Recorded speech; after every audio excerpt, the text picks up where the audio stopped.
Minsan ba kapag may problema ka lang, saka ka lang nagdadasal? Pero kapag okay na ang lahat, nakakalimutan mo na ulit makipag-usap kay God? Tara, pag-usapan natin yan. Hi everyone, today's encouragement is pray without ceasing.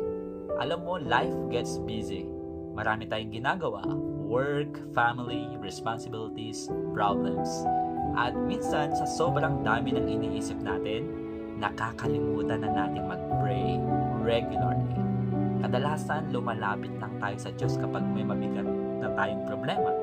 Kapag may sakit, kapag may pinagdadaanan, kapag walang tayong ibang matakbuhan. Real talk yan, di ba? Pero kapatid, prayer is not just for emergencies.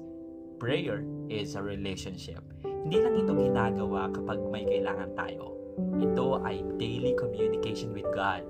Parang pakikipag-usap natin sa isang taong mahalaga sa buhay mo. Ang sabi nga sa 1 Thessalonians chapter 5 verse 17, pray without ceasing. Hindi ibig sabihin nito na buong araw kang luluhod at nakapikit. Ang ibig sabihin nito ay panatilihin mong bukas ang communication mo with God sa bawat araw ng buhay mo. Pwede kang mag-pray sa umaga bago magsimula ang araw mo.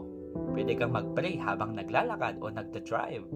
Pwede kang mag-pray kahit sa simpleng thank you Lord kapag may magandang nangyari. Diba? Because prayer is not about perfect words. It's about genuine heart talking to God. Alam mo, napansin ko noon, kapag consistent ang prayer life mo, parang mas nagiging malinaw ang direksyon nito. Mas nagiging kalmado ang puso kahit stressful ang araw mo.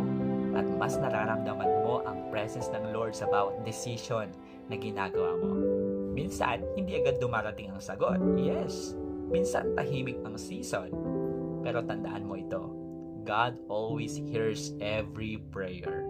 At kahit hindi mo pa nakikita ang sagot, may ginagawa siya behind the scenes. Kaya my dear friend, huwag mong hintayin na magkaroon ng crisis bago ka lumapit sa Diyos.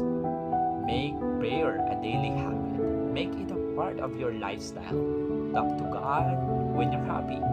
Talk to Him when you're confused.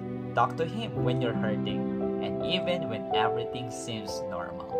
Because the more you pray, the stronger your connection with God becomes. Prayer is your lifeline. Never stop connecting to God. If this message encouraged you today, please share it with someone who might need this reminder. God bless you, kapatid.